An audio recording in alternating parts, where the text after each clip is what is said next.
She joins us now, sharing her story. Natanya, thank you so much for being with us. I can't imagine what you've been through since 1999, and then all the emotions that must be coming up over the last couple of days. I can tell you that immediately, the moment she opened her mouth, you could see that Combs was listening intently to everything that she has to say, as well as those. I don't know if he was present with that, but I know he had been hanging around with him in London, in Paris, different places. Law enforcement sources are expecting the feds to widen the Diddy probe to include previous criminal investigations. Now, we know Diddy was criminally investigated regarding that shooting in New York, but I didn't realize the extent of J-Lo's involvement. And I said, Puffy shot me in my face. This man testified. I testified in the criminal trial. This man testified in the criminal trial. People are like, why didn't she speak up then? Why is she saying something now? She want clout. Are you dumb? What if the key to Hollywood's deepest secret sat buried in a battered notebook, its pages thick with hush money ledgers, hidden camera maps, and one name written in red, Jennifer Lopez? Today that notebook, and the man brave enough to hold it, could send music titan Sean Diddy Combs to prison for life, topple a billion-dollar brand, and rewrite everything you think you know about fame. But the first shock came before the judge even cleared his throat. The courthouse JOLT June 6, 2025. Manhattan's 26th floor federal courtroom vibrates with whispered bets on whether Diddy survives week 4 of his racketeering and sex trafficking trial. The mogul, still joking that courtroom, sketches make him look like a koala, flashes a grin, right up until the doors swing open and Ben Affleck strides in, sworn as the government's newest witness. One gasp ripples through the gallery, followed by a second when reporters spot the leather-bound notebook in his hand. Diddy's smile hardens. The judge orders extra marshals. Social media detonates. But the sketch is nothing compared to the picture Ben is about to paint. The evidence vault. Rewind 15 months. Homeland Security agents swarm Combs's Miami and Los Angeles mansions, hauling out hard drives, unregistered firearms, and NDA stacks that read like ransom notes. Among the crates sits an encrypted disc labeled FR, freak-off recordings, plus an index card whispering, green moleskin, BA holds duplicate. Reddit chews on that clue for a year. Memes multiply, but no proof surfaces, until today, when Affleck raises the very notebook. The feds never found. Inside, he claims, are dates, wire route diagrams, and a single starred entry, J-Lo, Hush Fund, paragraph 12. Yet sometimes one name in ink does more damage than 1,000 pages of numbers, and it belongs to the woman Affleck once vowed to love forever. Lopez, in the crosshair Affleck's voice, drags the courtroom back to December 1999, when a nightclub shooting left one woman bleeding and rising rapper Shine in prison. Tabloids whispered that Jennifer Lopez slipped the gun inside, but prosecutors let her walk. 25 years later, those whispers return in a December 2024 federal filing that references a female entertainer, routing $400 million through a shell charity, just as Combs settled Cassie Ventura's civil suit for a reported $20 million. Affleck, then still married to Lopez, confronts her. She calls it ancient history. 3 months later, their renaissance. Romance crumbles into a March 2025 divorce, finalized behind sealed doors. But if Jen knew, why did she stay silent? Affleck says the answer nearly killed him. IRATs in the Shadows late-night canyon drives Morph into tail jobs. A black SUV slams Affleck's Tesla in a fog so thick it tastes like metal. Police blame a drunk driver, until a dashcam still ties the plate to a Combs-linked tour. Sponsor. Days later, Affleck's parents wake to shattered windows and a warning scrawled in red spray paint. Keep quiet or your family's next. The tactics echo claims in Cassie's lawsuit. Silence, fear, then payoff. Affleck relocates to a safe house, gripping that notebook like a life raft. The closer Ben creeps toward the tunnel, the louder the threats become. The tunnel and the freak-off files. The breakthrough comes in the quietest room of all, the living room floor. Affleck remembers Jennifer's heel catching on a loose plank months earlier, her nervous laugh, the quick change of subject. Now, alone and sleepless, he pries at the board. It lifts with a groan, revealing a staircase that exhales air colder than a crypt. He descends into a corridor of rough concrete. Rusted light fixtures dangle overhead like broken chandeliers. At the hall's dead end, a steel door waits, its keypad glowing faintly. The code, 060619, the day Lopez and Affleck first met on a film set in 2002, pops into his head. He punches it in. The lock clears. Inside sits a room that looks part movie studio, part hospital ward. Ring lights, cameras on swiveling arms. A massage table bolted to the floor. Plastic sheeting flutters in the AC draft like a shroud. Against the back wall, a gunmetal safe. Affleck's fingers tremble, but muscle memory, honed from years of action film props, cracks the combination. The safe coughs up treasure and terror in equal measure.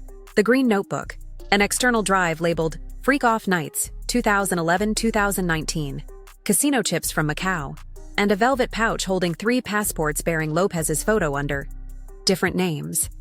Affleck scrolls the drive. Dim party footage, strobing floodlights, masked guests, a trembling teenage girl shoved into frame, the silhouette of a woman who looks like Lopez beside Diddy, her eyes glacial. He kills the clip after 12 seconds, heart cratering.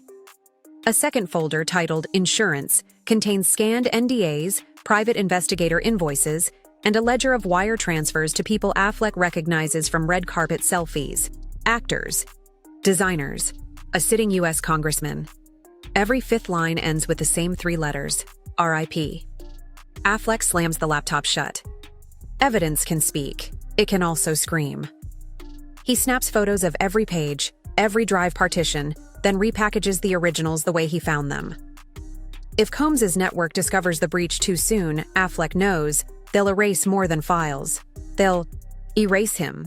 But documents alone don't topple dynasties. They need daylight, and daylight demands a witness stand. Breaking the silence. 2 days later, Affleck meets quietly with a pair of FBI agents in a parking structure under LAX. He turns over duplicate drives, the notebook scans, even the velvet pouch, everything except the marriage certificate he found wedged in the notebook's spine. Dated July 1999, and bearing the names Sean J. Combs, Jennifer L. Lopez. A secret wedding designed, he believes, to safeguard spousal privilege and bury testimony forever. That, Affleck tells himself, will be his ace if the government wavers. The fee, agents listen, eyes widening, pens racing. They hand him a prepaid burner, a number to call if anyone follows him, and a warning. This will get darker before it gets brighter. Affleck walks out into the California sun feeling both lighter and cursed. Back in Boston, his mother calls crying. Someone left a dead canary on her porch, feathers soaked red. That night, Affleck stops drinking coffee, starts sleeping with the lights on, and writes a 30-page sworn statement detailing every threat. He hides copies in 3 safe deposit boxes under 3 different aliases. Then he calls the U.S. Attorney's Office and volunteers to testify. In Manhattan, the prosecution sets the date. Affleck's gut knots, but his voice on the stand is steady. He tells the jury about the SUV, the tunnel, the passports, the drive. When he lifts the notebook, the courtroom goes silent enough to hear the fluorescent lights hum. Combs looks away. Lopez stares daggers. Affleck keeps reading. Testimony. Can ruin reputations, but sometimes it detonates empires. Power plays and push back Combs's legal team lunges. They brand Affleck a bitter ex-husband chasing clickbait, reading tabloids upside down. They file motions to strike the notebook as fiction, claim the drive metadata is forged, insist Affleck planted the tunnel evidence. Social feeds split. Shock Team Ben trends in Los Angeles. Free Diddy climbs in Atlanta. Opinion shows book body language experts to decode Affleck's posture. In the melee, Leah Remini, Lopez's longtime friend, posts an Instagram reel calling the accusations shocking criminal lies, reminding followers that rumors are not verdicts. The clip hits 3 million views in an hour, but comment sections flood with the same question. If Jen is innocent, why hasn't she shown up? Lopez's publicist issues a single-sentence email. Ms. Lopez will address the court at the appropriate time. Late-night hosts pounce. Define appropriate. But the lawyerly phrasing chills Affleck more than any punchline. Then, a new twist. bank logs leak showing 8-figure transfers from a Combs-controlled LLC to a Belize shell firm just days after Affleck's parents' house was vandalized. Bloggers map the Belize firm to a private security outfit staffed by ex-special forces. The implication, hush money buying muscle. Through it all, the judge threatens contempt on both sides. Reporters lamp the building 24/7, and one phrase keeps ricocheting off the marble walls: freak off files. But the media circus still has room for one last jaw-dropping act. The domino effect at 2:14 a.m. on June 7th, a flight plan files out of Van Nuys, a Gulfstream G650 headed to Muscat, Oman. No U.S. extradition treaty.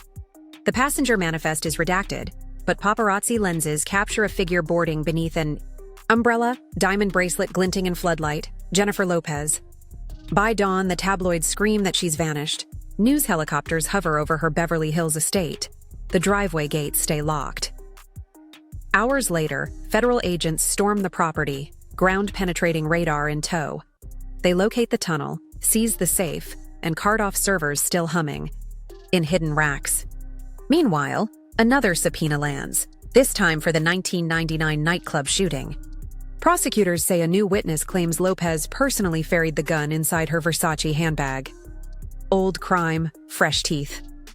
On social media, ex-rapper Shine posts a verse-length cryptic tweet. Bullets ricochet, truth boomerangs.